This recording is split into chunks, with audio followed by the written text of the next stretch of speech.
हम सबसे तेज़ी से आर्थिक जगत में रिस्टोर करने वाली वी शेप रिकवरी करने वाले देश बने। लेकिन उसी के साथ साथ में हमने साथ में लोगों के स्वास्थ्य की चिंता की।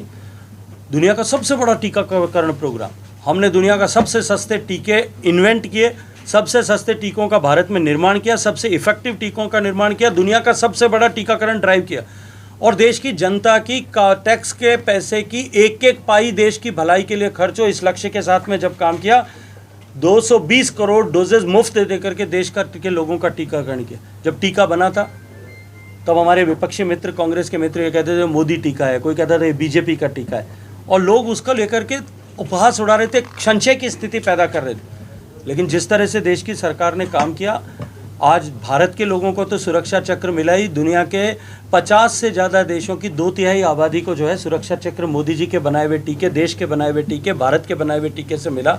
और जिस तरह से कोविड की आपदा के समय में दुनिया भर में हमने दवाइयाँ भेजी, भारत दुनिया का दवाखाना है ऐसा हम जो है बना पाए। इकोनॉमी को ग्रोथ करने के लिए, इकोनॉमी को सपोर्ट करने के लिए जिस तरह से जीएसटी का कानून लाया गया, डिमोनेटाइजेशन किया गया, जिस तरह से फेसलेस इनकम टैक्स की व्यवस्था देश में लागू हुई, जिस तरह से देश में जो है प्रोडक्शन लिंक इंसेंटिव्स अलग अलग क्रिटिकल सेक्टर में लागू किए गए। हम जानते हैं देश दुनिया का सबसे बड़ा मोबाइल का इंपोर्ट करने वाला देश था, आज हम दुनिया के दूसरे सबसे बड़े मोबाइल मैन्युफैक्चरिंग देश बने सरकार की नीति के चलते। हमने दुनिया में आज दुनिया के सेकंड लार्जेस्ट मोबाइल एक्सपोर्टिंग देश बन गए, 1 लाख करोड़ रुपए का एक्सपोर्ट हुआ है।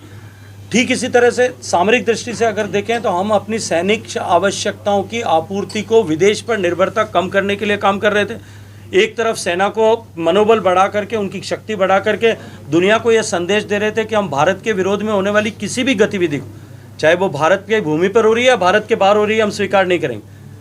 उस पर जीरो टॉलरेंस की नीति से काम किया, सर्जिकल स्ट्राइक किया, एयर स्ट्राइक किया, उसका डोकलाम में जिस तरह से भारत की सेना ने साहस के साथ प्रदर्शन किया, पूरी दुनिया में भारत की क्षमता, भारत की ताकत, भारत की हैसियत का लोहा एक तरफ माना गया और दूसरी तरफ सैनिक साजो सामान की आवश्यकता की आपूर्ति के लिए हम इंपोर्ट पर निर्भरता को खत्म करेंगे। इस लक्ष्य के साथ में जिस तरह से काम किया, आज दुनिया के टॉप 10 सैन्य साजो सामान के निर्यात करने वाले देशों में भारत आ गया। हर एक क्षेत्र में जहां कहीं भी कोई भी निर्णय करेंगे वहां भारत के हितों के साथ कोई समझौता न करेंगे। उसका परिणाम क्या हो कि भारत की ताकत पूरे विश्व भर में बढ़ी, भारत का सम्मान पूरे विश्व भर में प्रतिस्थापित हुआ।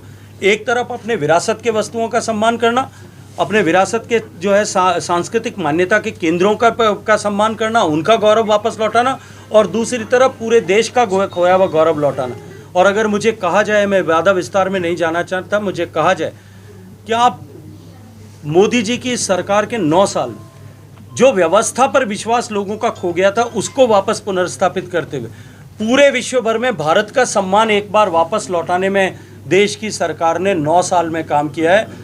भारत का सम्मान बढ़े, गरीब के जीवन में परिवर्तन आए, सामान्य मानवीय मूलभूत आवश्यकताओं की चुनौती के ऊपर उठ करके देश के हित में, देश को आगे बढ़ाने में, देश के विकसित करने में काम कर सके, सहयोग कर सके, योगदान कर सके, इस दृष्टिकोण से माननीय मोदी जी की सरकार ने काम किया है।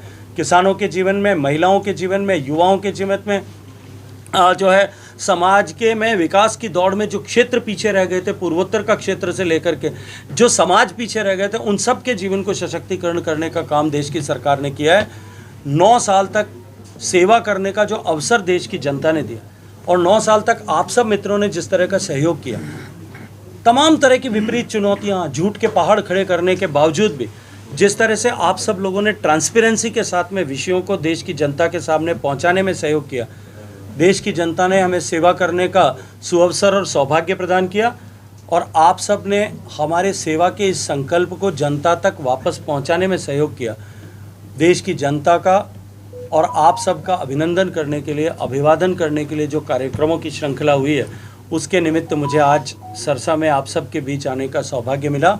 आप सब लोगों ने इस शांति के साथ में मेरी बात को सुना है। मैं आप सब का अभिनंदन करते हुए भारतीय जनता पार्टी हरियाणा प्रदेश माननीय मुख्यमंत्री जी का और माननीय प्रदेश अध्यक्ष जी का, आदरणीय सुभाष बराला जी, क्योंकि इन सब कार्यक्रमों के पूर्वोत्तर भारत के उत्तर भारत के संयोजक हैं, इन सब का अभिनंदन करता हूँ। बहुत बहुत धन्यवाद। शेखावत जी, आप केंद्र में जल शक्ति मंत्री, राज्य मंत्री हैं, राज्य नहीं कैबिनेट मंत्री जल शक्ति के। तो हरियाणा से जुड़े हुए 2 मुद्दे जो मैं आपसे पूछना चाहता हूँ, हालांकि बहुत अच्छी उपलब्धियां आपने गिनवाई हैं सरकार की 9 साल की।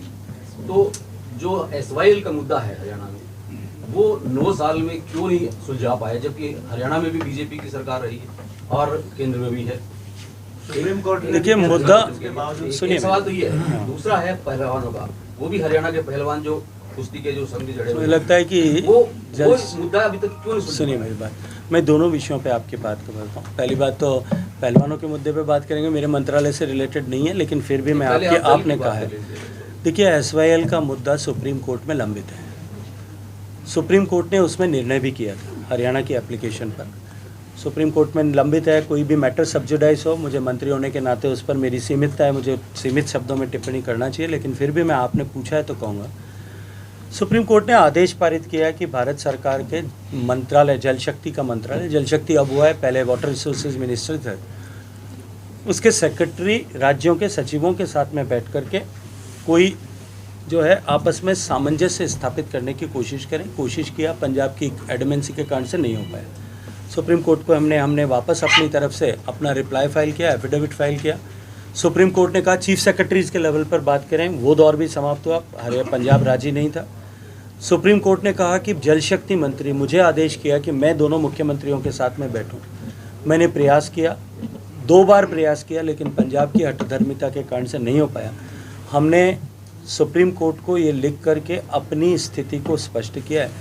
अब मुझे लगता है कि ये बॉल क्योंकि न्यायालय के कोर्ट में, लेट देम डिसाइड, उनको एक बार निर्णय करने दीजिए, जो न्यायालय निर्णय करेगा उन सबको मानना होगा।